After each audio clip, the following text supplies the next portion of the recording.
You're going to get it. You're going to get the good. You're going to get the bad.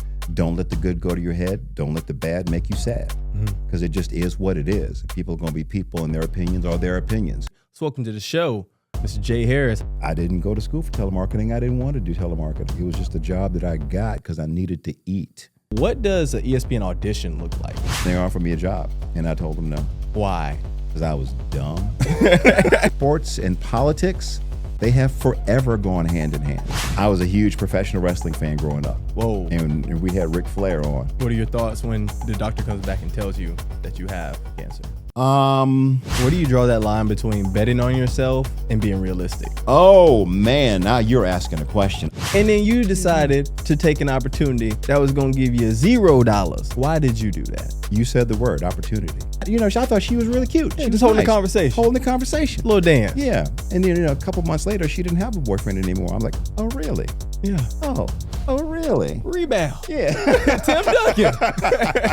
So you get one that says, you did a good job on that story. I like you. Thank you very much. I appreciate you. You just put it next to the one that you got yesterday that said you're stupid and you have no business on television. And what are you, a DEI hire? You've been at ESPN as long as LeBron James has been in the NBA. We got that at the same time, 2003. What's the key to longevity, especially in this business? No one's ever asked me that before. Who knew I would make it this far? They hated, they never believed me.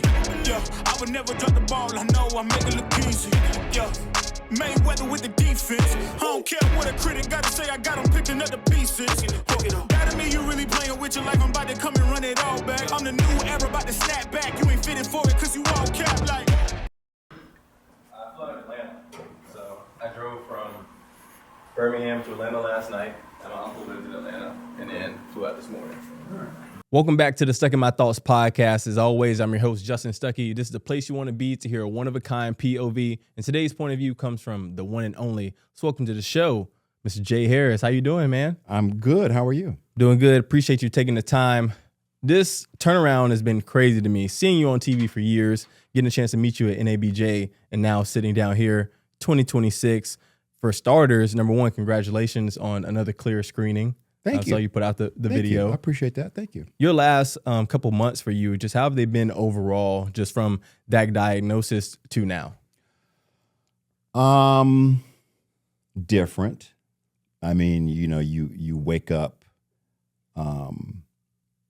Cancer gives you new perspective, I think, on life, and you wake up with a new set of priorities every day. First of all, you're glad you wake up, and then you take it from there. So a little different, a little more introspection, more thoughtfulness, I hope. When you were going into the doctor's office, were you feeling like down at all, or were you just going for a routine checkup? It was a routine physical. I had no symptoms. Okay. Matter of fact, I've learned that between 80 and 93% of men who end up with prostate cancer have no symptoms, which is why it's so important to have your annual physicals and have your blood tested regularly to check your PSA levels, because you probably won't have any symptoms until, if you don't go to the doctor, don't get your checkups, until it's too late. You don't want those symptoms. What are your thoughts when the doctor comes back and tells you that you have cancer? I'm like, okay, what do we do now? That's my thought. My dad went through it, so I kind of had a vision of how things could go. So I wasn't totally out in the dark, but I was like, wow, now it's my turn, I reckon. Why do you feel like there's a hesitancy amongst men in general to have those conversations, to want to get themselves checked or want to ask their friends, man, how you doing for real? Not just a cliche, man, what's up? How you been? Because we're men, we're macho, we're strong, we're hard-headed. That's what we are. Yep. That's what it is. And anything that deals with us below our belt, we don't like to talk about. I don't know if it's societal. I don't know if it's cultural. I know it's dumb, because too many of us end up dying because of cultural norms or societal pressures, or I ain't going to do that. I ain't going to the doctor. No one's going to, I ain't check up. I'm fine. That's okay. I'll see you at your funeral, but you won't see me. So we have a choice. That's deep right there. What's a certain age range that you should start getting checked? 40 for black men, 45 for white men. 1 in 8 men will get prostate cancer. For black men, it's 1 in 6. So, and researchers are still trying to figure out why it hits us harder. But if you have a family history, man, you could start earlier than that. There's nothing precluding you from getting a PSA test. Nothing. It was in my family history. You know, you write it down on your chart when you go to the doctor. So we have been looking at my PSA for years, just as because it was in my history, and that's how we found it. Is it a PSA test for those who aren't, educated on that? Is it just a blood test, or how? No, does it's that just a work? blood test. Okay. Yeah, I mean, usually for many, many years, it was the digital rectal exam where, you bend over and the doctor gives you the finger. And, that has scared a lot of men too. Hey, you don't mind putting no finger in my butt, blah, blah, blah. Okay, again, I'll go to your funeral and I'll see you, but you won't see me because you're afraid to get checked because of some silly notion in your head that a doctor putting their finger in your behind makes you gay or makes you stupid or whatever, because I've heard it all. Yeah. But yeah, it's a blood test. You get the blood test and you get the MRI. The MRI solidified all the testing that I had that showed that I did have cancer. Before we started this, for those that don't know, his birthday is tomorrow. So happy early birthday. Thank you very much. I'll be 20. He'll be 20. looking good. How refreshing, or how much perspective does it give you to know that you're about to approach another year when you faced a situation that for some people, they won't be seeing that next year?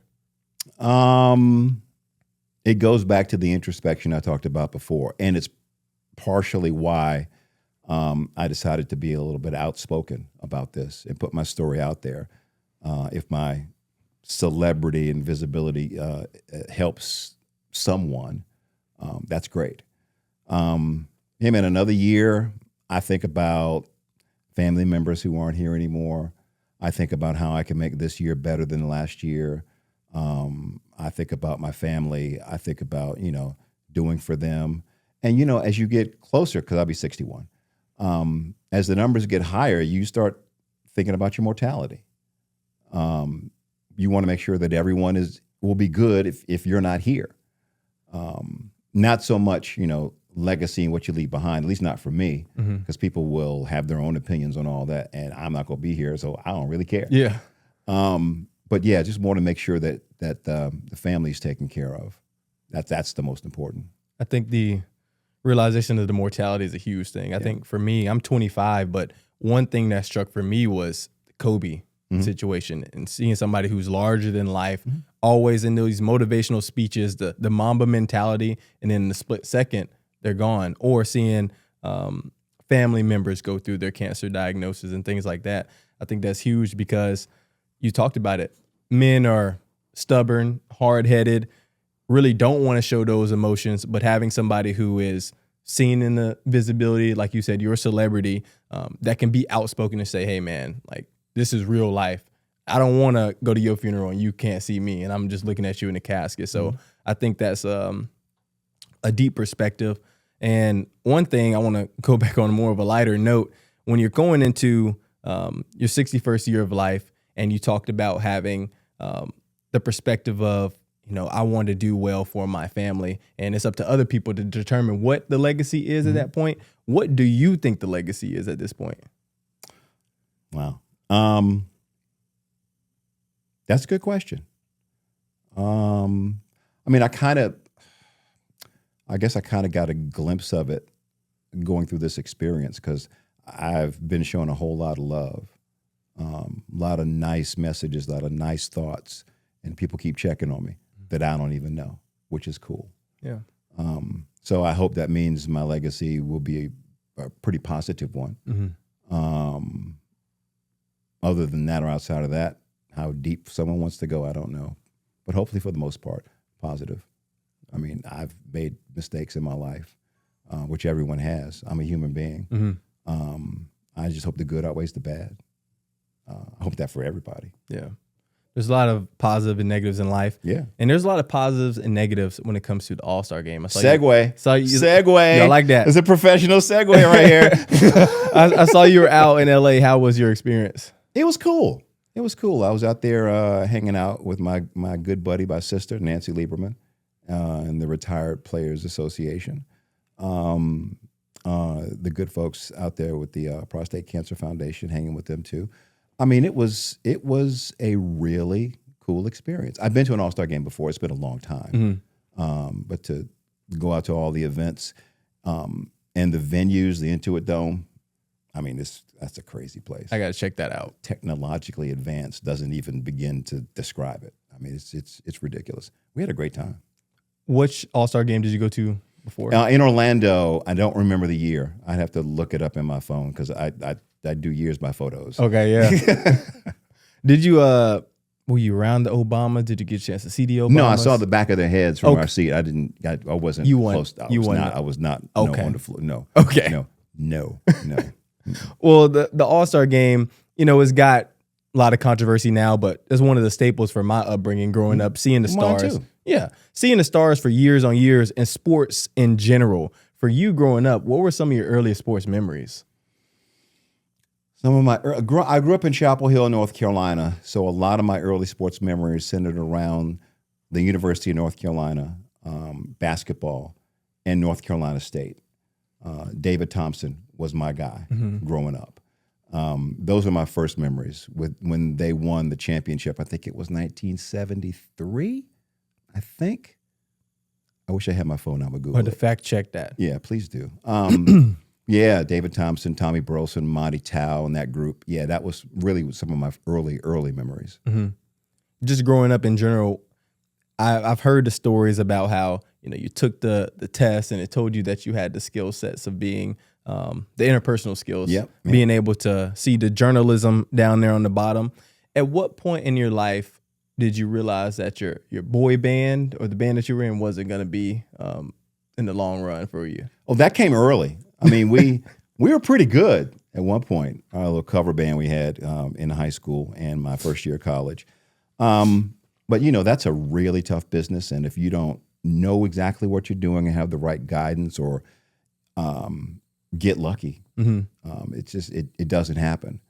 So plus we wanted to eat, so we all decided that we'd rather we don't want to be starving artists. We're going to follow our educational dreams and try to find something that enables us to have food on the table every night. Talk about your educational dreams. You go on to go to Old Dominion. You were sporting a hat when you came in here. What was college Jay Harris like? Country.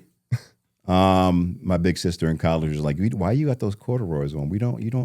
Don't you have any jeans?" I'm like, "No, I don't have any jeans." You don't have any jeans?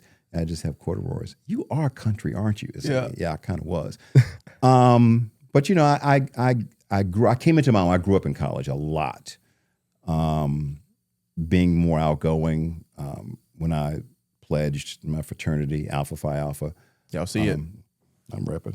He repping his set, man. And just, getting involved in campus activities, being a quote unquote campus leader. It was, I would go back to college tomorrow. I absolutely loved it. I'd want to go back with the people I went to college with because I had a good group. Real good group. You said you kind of came into your own. Were you a shy kid growing up? I was. Why do you think that was the case? Probably the tentativeness sometimes, I guess, of the oldest child, because you don't get to see somebody else pave the way for you. At least that was for me. That was probably it. Just being a little tentative with things. That's a good perspective. I think a lot of people, at least some of the people I've seen, they were shy in high school, but then college gives them an out there away from their hometown, away from their family, and they're able to go buck wild. Some people do go buck wild, and that's a bad thing because they get a little crazy. Yeah. But then some people find out that, they have more courage than they originally thought. Indeed. I know, no offense, it's been a minute since you've been in college, but you were around. Wait. I'm just saying. It's a blessing. It's a blessing. It's been several minutes. Several minutes since you've been in college. But you are able to be around young people who are trying to either in college, going to college, or trying to get into their careers. Me being one of them, what would be your message to those young people as far as getting outside of their comfort zone and stepping into a place where they can be confident?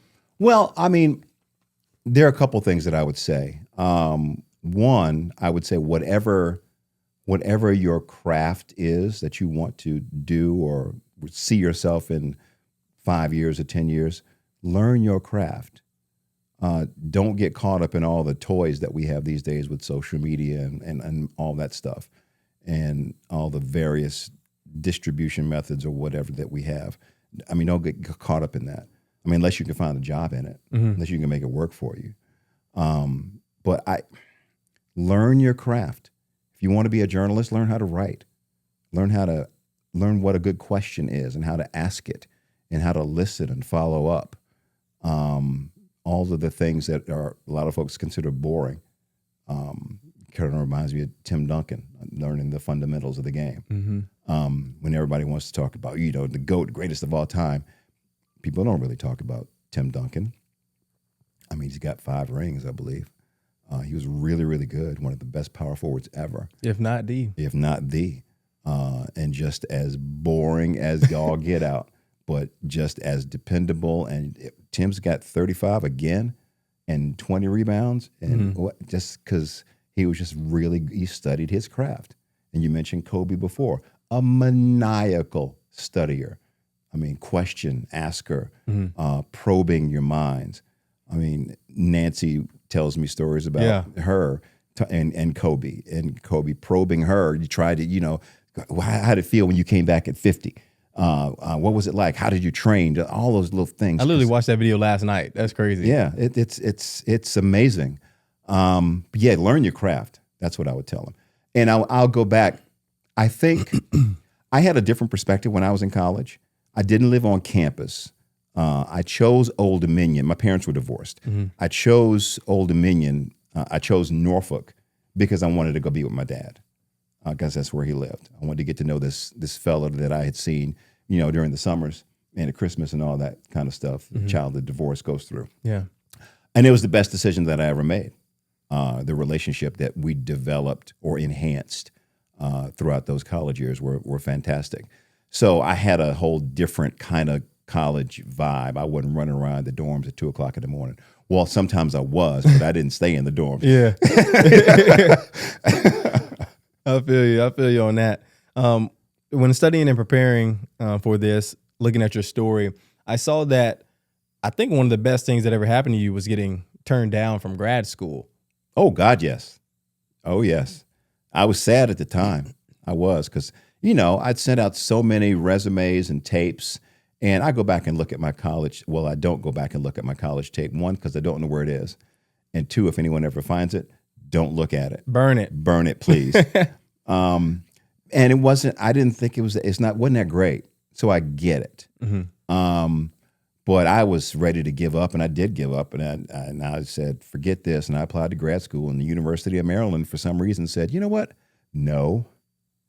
And I thank Maryland for saying no. I do. Because my dad was like, well, I guess you need to get back out there and try to find a job. And I said, I reckon you're right. And ultimately, this career has been pretty decent. Yeah.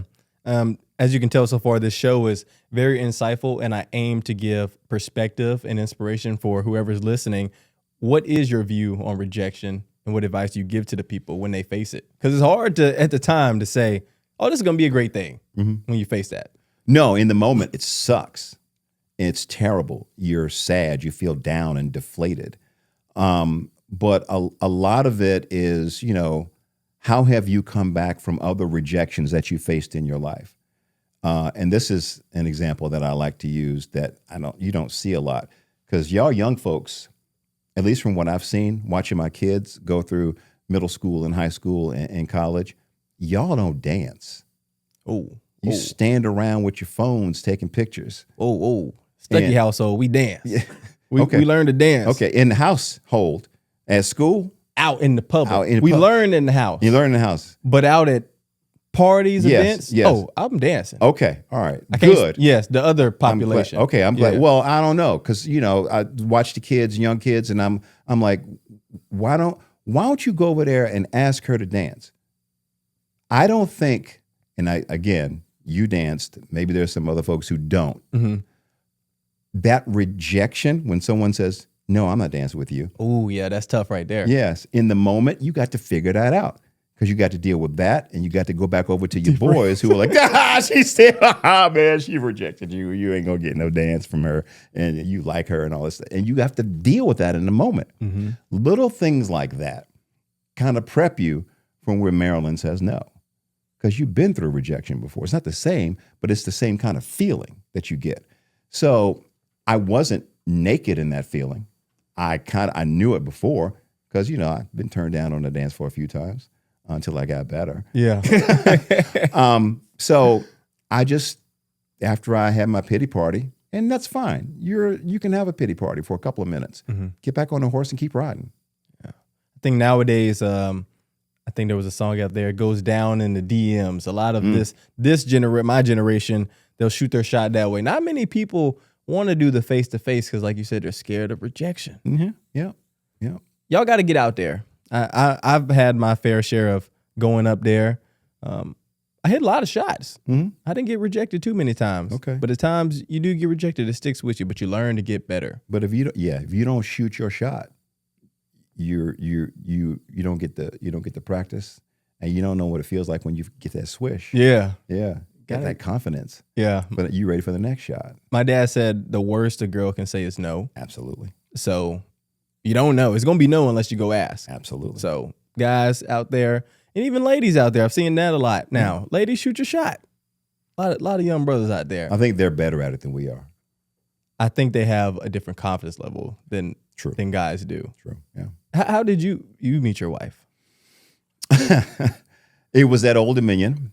I had graduated, and she was coming in, and I was at a Labor Day party, an alpha party, standing outside with a frat brother of mine, and a friend of mine came in and brought I didn't know her as my wife then, to the party, and I'm like, okay.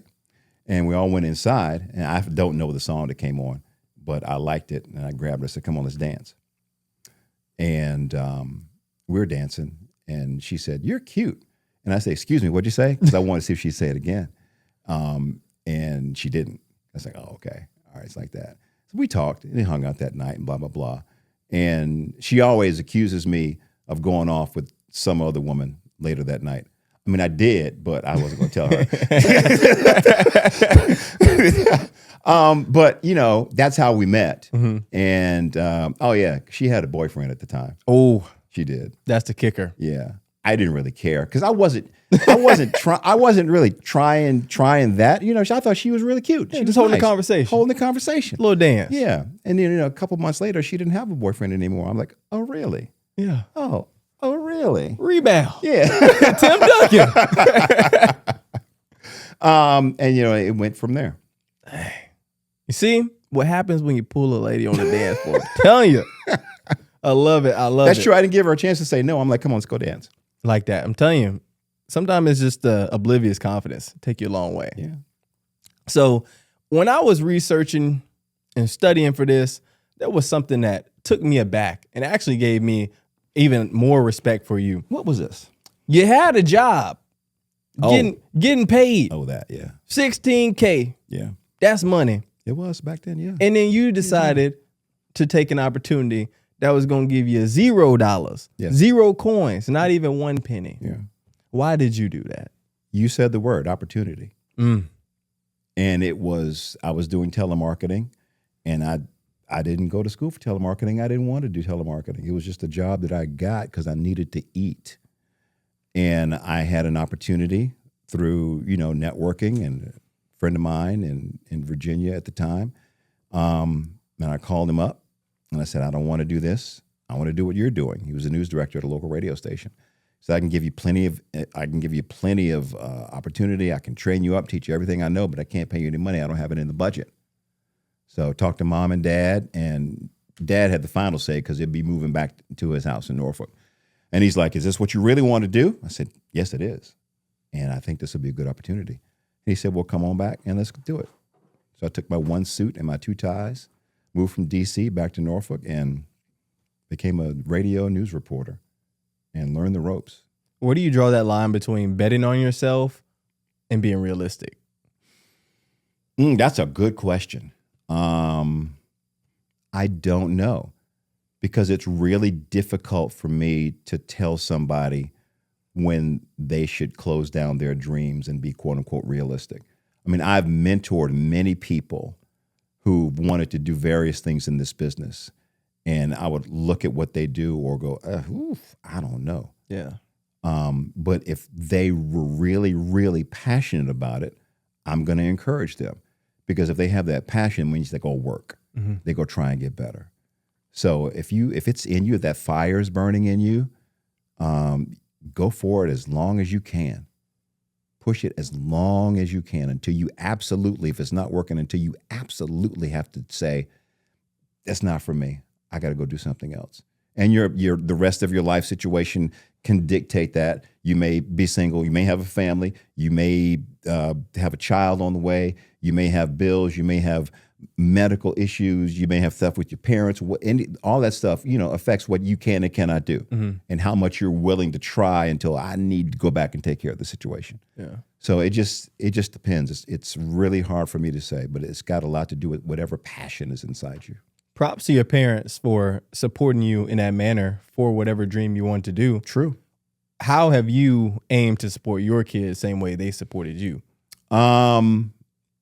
By allowing them to follow their dreams. My daughter is a junior in college, so she's a theater performance major. So she wants to, sing and dance and act and all that stuff. Our son got his degree in marketing, but he was a COVID kid, came back home, did his last year and a half at the house, and fell back in love with music, because he was a drummer, percussionist since he was like 4. And I play a little bass, so he would, steal my bass and he'd create stuff, blah, blah, blah. So he decided he wanted to be a producer and produce. So he makes beats and tracks and blah, blah, blah. And that's what he's doing. As long as they both, put 110% into it and have that passion, I will stand by them. Wife and I will stand by them. And I don't mind funding their dreams if that's what I need to do for a while, because it's money well spent. When am I going to spend it on? Something silly, another pair of sneakers? I don't need another pair of sneakers. Them pretty fresh down there. They're not bad. And I got these at a golf tournament, and it didn't cost me anything. So you learn how to shop when you get older. I like that. Yeah. I like that. Man, that's funny. Did we meet at the golf simulation thing at NABJ? It was a ESPN party. Possibly. I think we were at a bay. Yeah. We may have met earlier that day. Possibly. In Birmingham. No. You in Birmingham? This was Cleveland. Okay. This past year. Okay. But when you say golf, it made me think about that. All right. I need to get on my golf game. You do. Too, by the way. You do. Maybe it's too snowy outside. You guys, I came from Birmingham, and it's good weather. Out here, it's about to be 20 inches of snow coming up or something crazy like that. The last storm we had a few weeks ago ended up with 22 inches of snow in the backyard. And as we are recording this, we're supposed to get between 10 and 20 tomorrow night. Hopefully they're wrong, but it's been the worst winter that we've experienced in our 23 years being here in Connecticut as far as snowfall. We had a snow a few years back that basically shut down the state because it was earlier in the season and it was really wet and weighed down the electricity, the lines, power lines, and just messed up a lot of folks. But that was crazy different. This is just with snowfall. Hadn't seen this since the blizzard of '93 in Pittsburgh when we got 27 inches of snow. Lord have mercy. So that's why I'm going home today, y'all. You're helping me out with these segues though, because you just mentioned Pittsburgh. I heard when you were in Pittsburgh, there was a lady who lost a loved one in the war, and you guys did a feature story on her. Yes. And she reached back to you guys via email telling you how pleased she was. No, not via email. It was email? She wrote a letter. She wrote a letter. Yes. I'm corrected. Put it in an envelope, put a stamp on it and everything, and sent it to the station. That's even more impactful. So you received word from her by hand that she was pleased with how well you guys covered it. Yep. And when I saw that, immediately I had a twofold question for the aspiring people in their careers or the ones that are currently in their careers. When you receive great news like that, how do you not let the hype get to your head And also, for the majority, when you're receiving the negative criticism, how do you handle that end of it? It's funny how you brought that up because that's how I was going to answer the question. Yeah. So you get one that says, you did a good job on that story. I like you. Thank you very much. I appreciate you. You just put it next to the one that you got yesterday that said you're stupid and you have no business on television. And what are you, a DEI hire? I've gotten those. So, I mean, you stay even. You don't let it get too high. You don't get too low. People are going to be people. I will embrace the positive letter. And the negative ones, I'm like, okay, that's how you feel. It's on you. Feel bad for you. I pray for you. Yeah. Yeah. I just think in today's society, especially with social media, being able, we talked about the rejection part of it, as your career elevates, more eyes are on you. Not everybody can handle that, being under literal spotlight every single day. So when people are reaching out to you, do you talk to them about that part? If you're mentoring them and they're talking about all the goods that they want to do from it, but do you ever not try to like kill their vibe, but be like, hey, there is a side to this that isn't always publicized, the negative that you don't see? I mean, yeah, but I don't dwell on it. I just tell them what I said before. You're going to get it. You're going to get the good. You're going to get the bad. Don't let the good go to your head. Don't let the bad make you sad, because it just is what it is. People are going to be people, and their opinions are their opinions. Does what they say pay your salary? That person that was negative, is that the name on your check? Not at all. Exactly. So they really don't matter.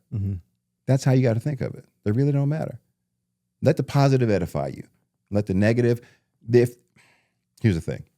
If there's negative, if you get the negative and you have a mentor or whatever, someone said, this person says this and this and this, what do you think? Sometimes there's truth in that. Sometimes you do need to get better. Sometimes you're terrible. Maybe they caught a bad broadcast or whatever, and there are things you need to work on. Be open enough to receive that, to receive the criticism, the constructive criticism, and make yourself better. I mean, that's a way you grow, and I've grown a lot from constructive criticism over the years. When you go thinking about reflecting on your career, specifically at ESPN, that's why we're out here in Connecticut right now. When you first entered the doors, not even entered the doors as an employee, I was going to ask you, what does an ESPN audition look like when they reach out? Like, what does that process look like? Let me try and remember again, because it's been a couple of minutes. They brought me in, and I met my producer, and she had put stories in the rundown in the computer, and I had to write the stories.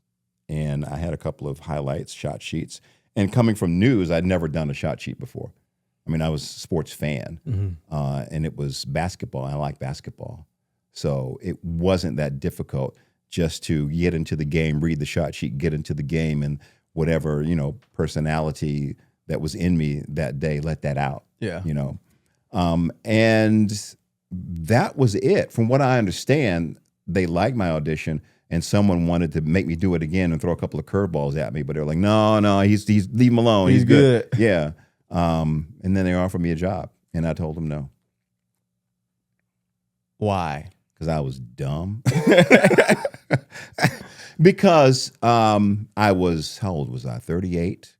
And we had been in Pittsburgh for 12 years. And I was a main anchor at the Fox affiliate. And I was into my contract, but, I had gotten a little love from a station in Houston. And I was thinking, I don't know if I want to change and go into sports. I don't know. I appreciate ESPN. I do. It's beautiful. My friends were like, ESPN's great. Yeah, I know, but I'm not sure if I want to do that.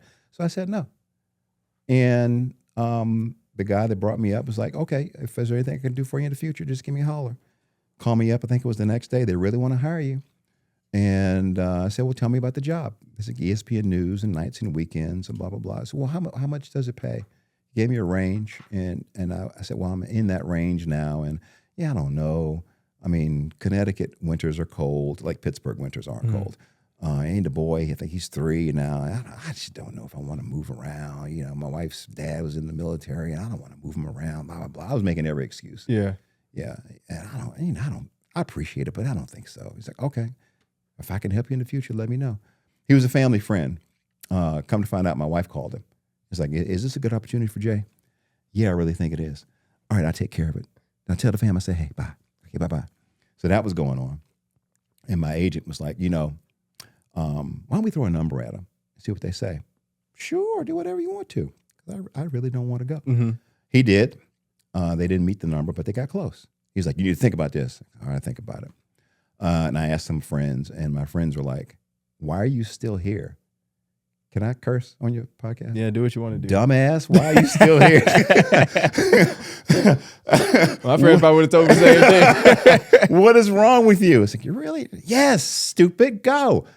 So they wanted to know by the end of the week, if I said no again, they were going to move on to the next candidate. So I'm like, tell them I'll take the job.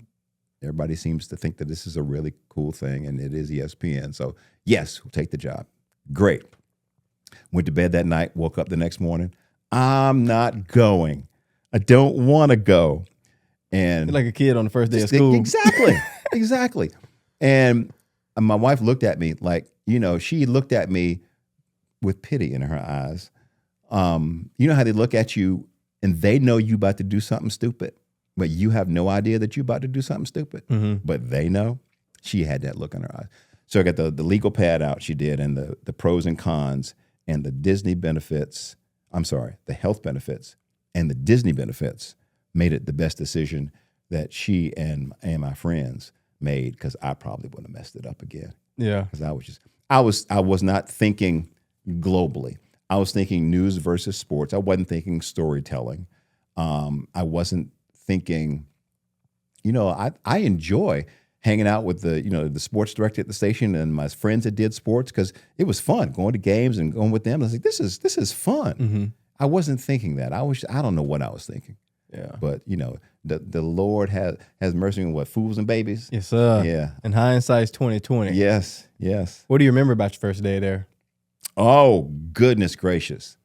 Well, they bring you in. Back in the day, it was a 30-day evaluation thing. So you have to observe observation, not evaluation. So about week 3, I just wanted to do something. So they let me do updates on ESPN News. But my first show, it was a Saturday night, 6 to 9 on ESPN News. So all the games that had happened during the day, when they would end, we would get the shot sheets and do the highlights first. Games that I hadn't seen, but I'm doing the highlight for it. Yeah, I've never done that before. Mm-hmm. And it was hot and heavy. I mean, the game's ended, shot sheet, go. Okay. It was a lot of that, and it was a lot of, this wasn't my first show. It was one of my first shows where I'm doing the highlight and I'm talking, and I have my earpiece, my IFB in, and my producer gets in my ear and says, we got Gary Williams on the phone in 2 minutes. Think of some questions. While I'm talking, I'm trying to do a highlight. Why are you bothering me? Number one. Yeah. Can't you see I'm working? Number one. And 2, who's Gary Williams? Oh, that's right. He's the Maryland coach. Think of some questions. Who are they playing? I'm thinking as I'm talking, as I'm doing this. And we take a quick commercial break, and my co-anchor's like, ask him how they're going to D up D Wade, because it was Maryland and Marquette coming up in the tournament. I was like, oh, that's a good question. And Gary and I ended up having a good conversation, but it was that kind of thing. It was, think of some questions. Here's the highlight. We got breaking news. I remember when Sammy Sosa's bat broke because he corked his bat. Mm-hmm. And I was on ESPN News, and it was the first day I met Tim Kirkchin, our baseball extraordinaire. Tim Kirkchin is the best in the business. And I met him. He's like, ask me anything. So we're talking, and the story was getting bigger because this is Sammy Sosa. He's a big star. And he corked his bat to get an advantage. Brother man's cheating. Mm-hmm. So we're on ESPN News. All of a sudden, we're on ESPN News and ESPN2. Then we're on ESPN News, ESPN2, and ESPN. I'm glad I didn't know this at the time. Because you would have been... I probably would have fainted. And they got, the baseball Tonight guys, took over after that, and called Ravitch because he's also the best in the business. But just to have those experiences, to look back and to be able to say, I handled that okay. That went well. It helped me grow. So I try to, learn something every day. I always tell young folks, don't get caught up in what's happening. Learn, take the moment, and try to internalize everything that you can learn from, good and the bad, and come back tomorrow and be better than today. And then come back the next day and be better than the previous day. It's like the practice of medicine. It's the practice of journalism. I never want to get to the point where I think I'm the shit. Yeah. Where I think I know everything, because I don't, and I never will. I want to keep learning. I want to keep growing. I want to keep getting better. I want to keep critiquing myself. I want to keep watching co-anchors like I have, like sitting next to Hannah Storm, a pioneer in this business, and going, dang, I like how she handled that person before the interview to warm them up, or the way she asked that question or whatever. I'm going to steal that. Yeah. I mean, I've been doing this in radio and TV for like 30-something years. I'm still stealing. If it's good, I want to put it in my arsenal and use it. So that's how I approach it. It's kind of wild that the coach that you interviewed was the coach of the school that originally rejected you. Yeah. I actually thought of that the other day. That's pretty funny. That's wild to think about there. You talk about how, you've learned over these course of the years. You've been at ESPN as long as LeBron James has been in the NBA. We got that at the same time, 2003. Longevity is the word I like to use there. What's the key to longevity, especially in this business? Oh, man. Now you're asking a question. I don't know. This business is so subjective. I don't know. Well, I don't know. Try to be a team player, I think. Know your craft. Be willing to learn. Talk to people. Maintain relationships with folks around you. Try to keep the scandal to a minimum. That's huge. All those things. I don't know. At the end of the day, you can do all that stuff and still end up on somebody's list when layoffs happen. So I honestly don't know. I'm glad that I've had the longevity. Sometimes because of the layoffs that we've had at ESPN and the whole Disney Corporation over the years, and you see friends without jobs, you kind of, it's like survivor's remorse. Is that what it is? When you're like, well, why me? When you didn't get fired, but they did, and you feel bad. You're like, well, it's not fair. I'm glad I still have a job, but this is not right. But you just try to keep going every day. I try to be better today than I was yesterday. And if that keeps me a job and keeps my longevity, great. Yeah. You mentioned Hannah Storm. How would you describe the relationship you two have? Because when you see people on TV, you can tell who has a natural chemistry and who doesn't, and who's been working together for a while. How would you describe the relationship you two have? Mutual respect, love, honest caring for each other.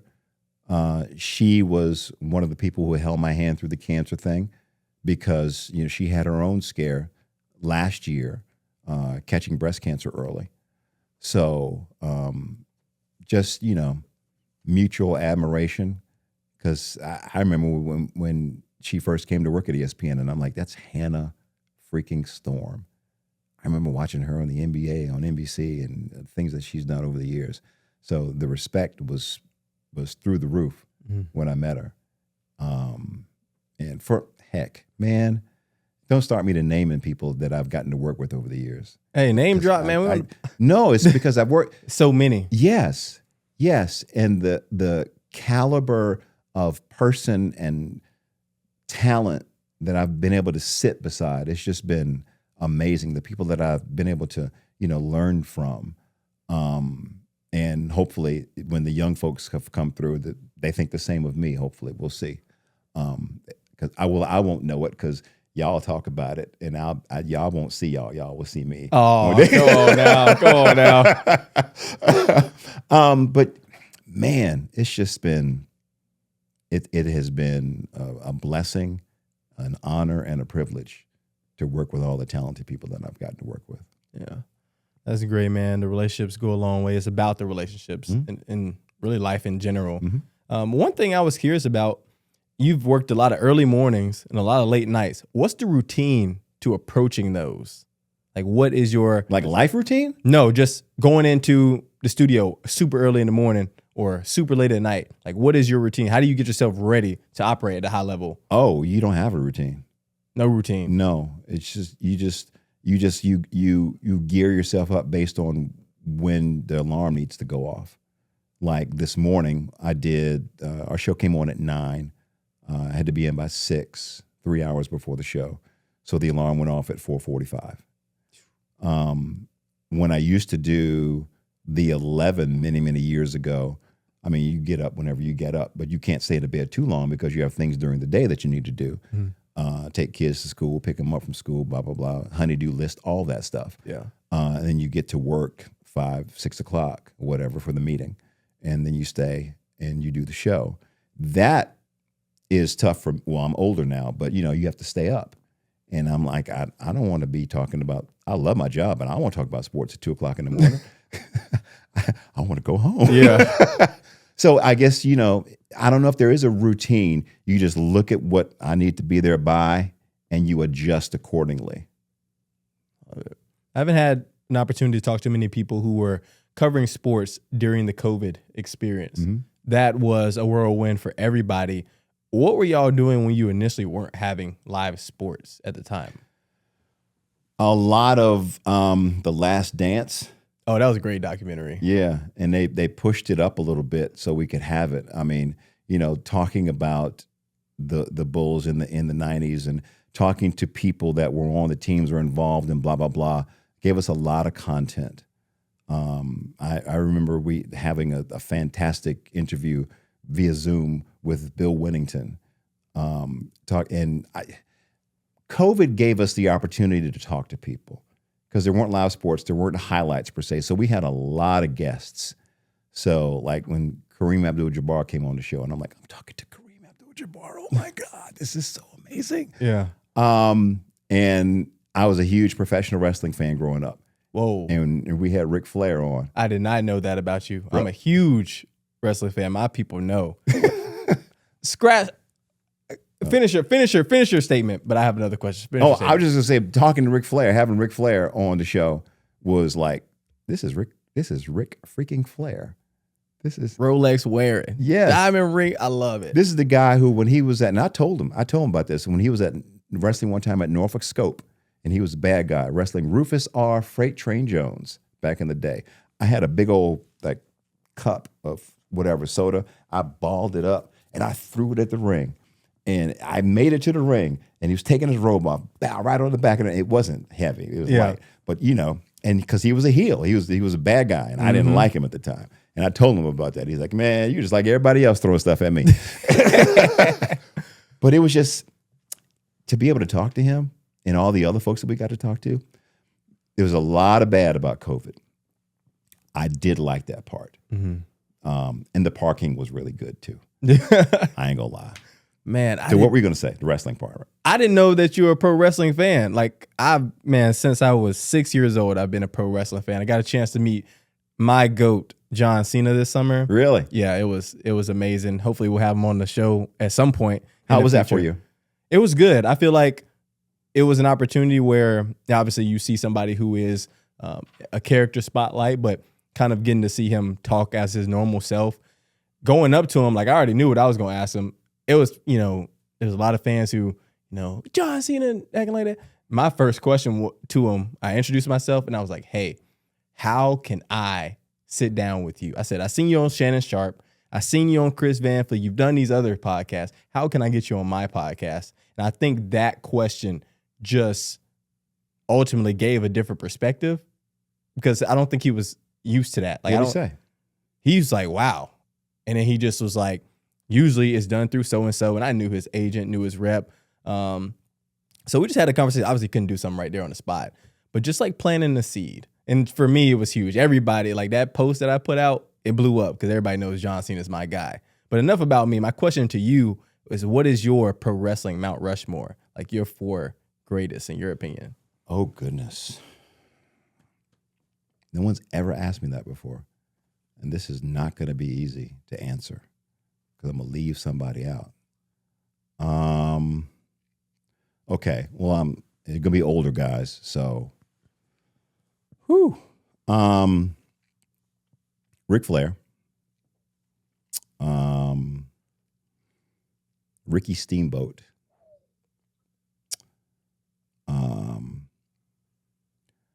I grew up in the Mid-Atlantic, so Chief Wahoo McDaniel. Wow. One That's more. one's tough.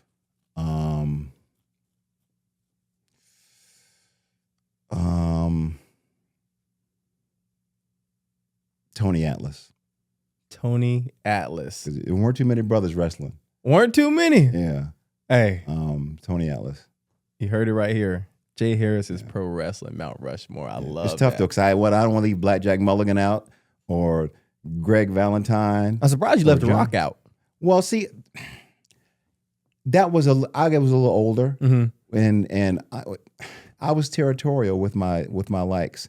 It was WWE, which was WWF or WWWF way back in the day, and so I was like, "Nah, I'm gonna be loyal to the NWA." Yeah. Blah, blah, blah. That's probably why. Okay. But I got to talk to him. I met him once when he came up to Bristol. He's the best. He's amazing. Yeah. But I give it to the older guys. Okay. My Mount Rushmore. I like that because originally I was going to ask you about your basketball Mount Rushmore. Couldn't you like basketball? But forget that. I like the pro wrestling one better. Well, I guess you could give your basketball one if you have one.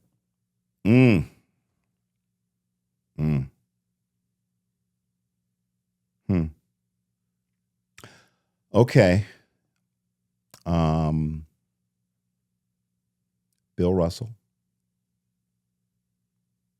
Kareem. Mike.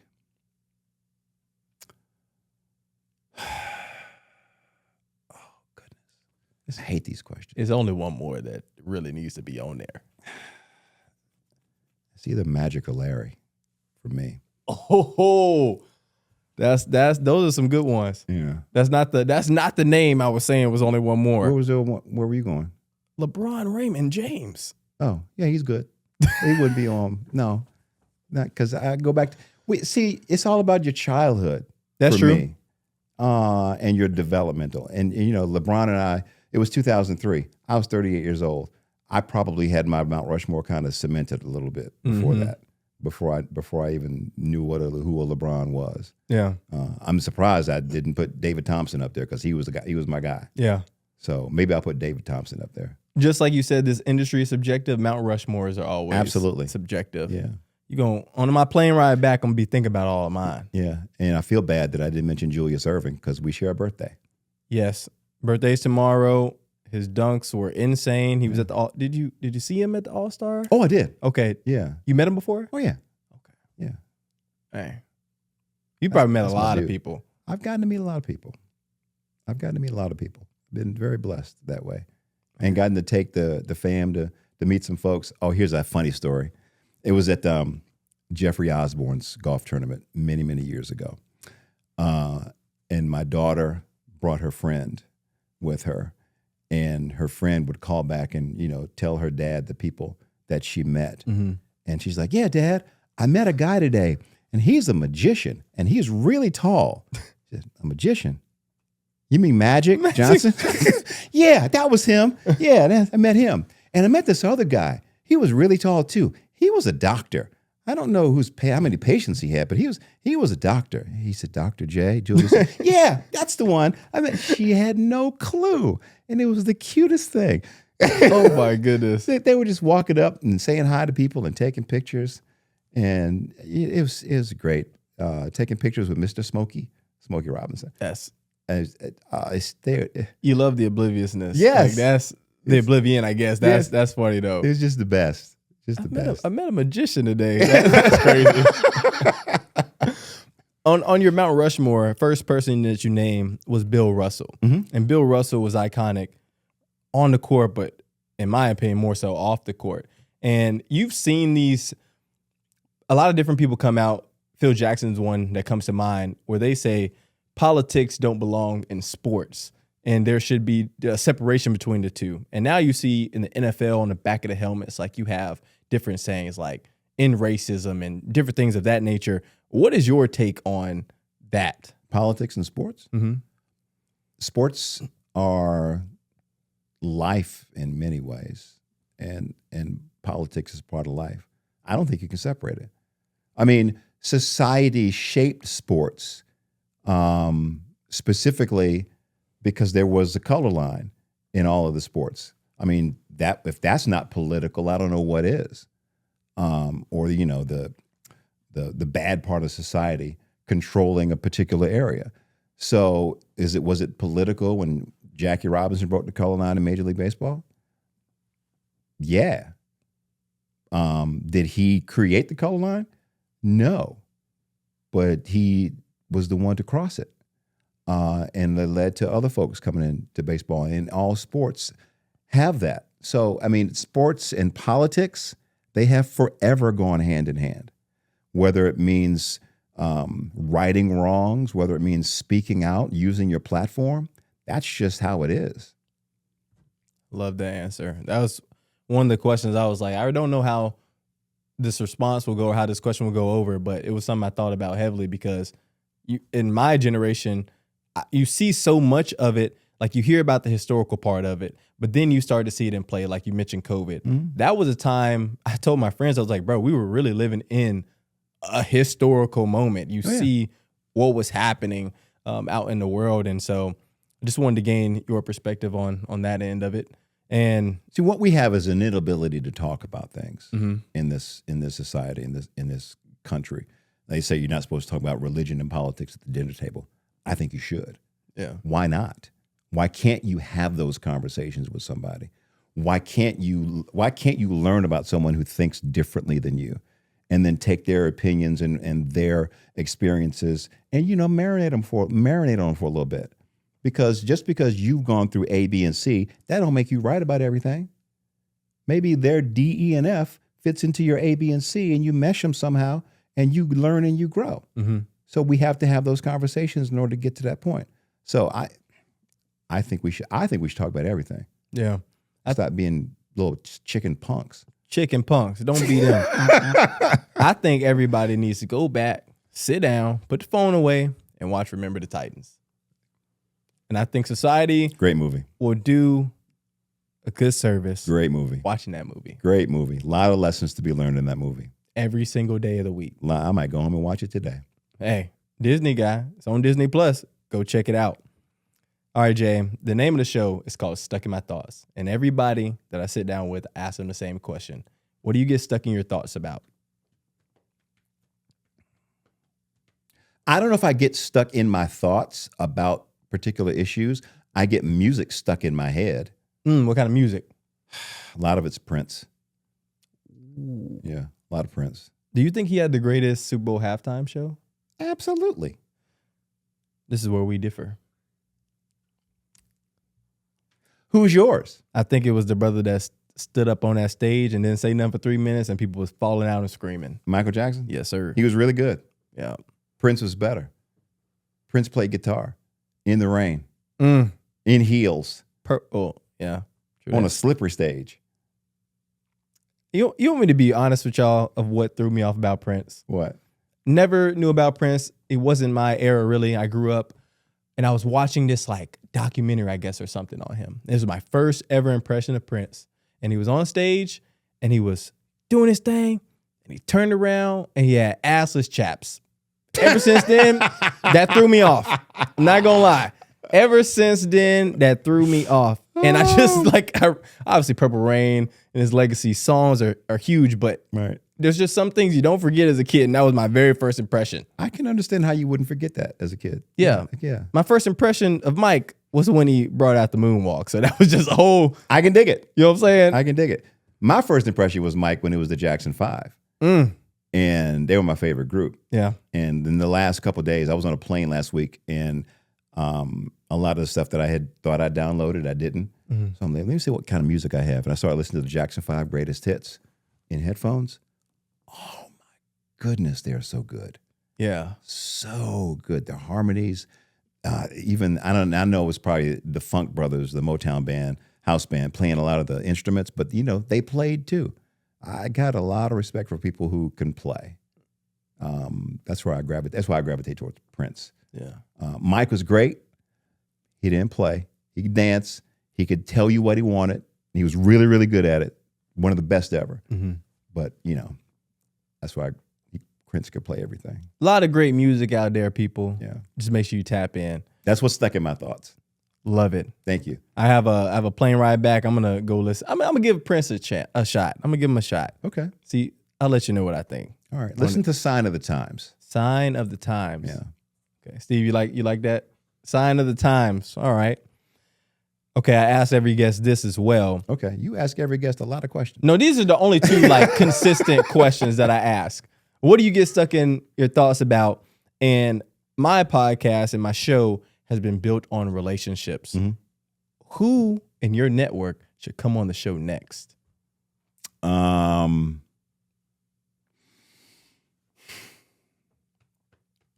you talked to Mike Hill? I haven't. Mike Hill. He should come on your show next. Mike, the word has been put out. Anybody else? I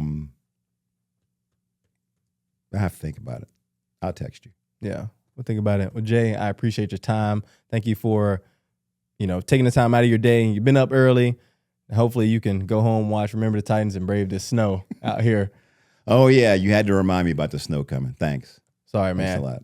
And for all you guys out there, appreciate you tuning in for another episode of Stuck in My Thoughts. As always, I'm your host, Justin Stuckey. Continue to follow our journey. Continue to follow Jay's journey. Happy birthday. Thank you. We'll catch you guys for the next one. Accept all presents. All presents.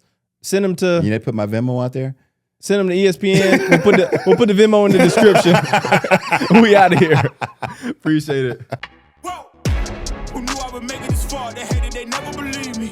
Yeah, I would never drop the ball. I know I make it look easy. Yeah.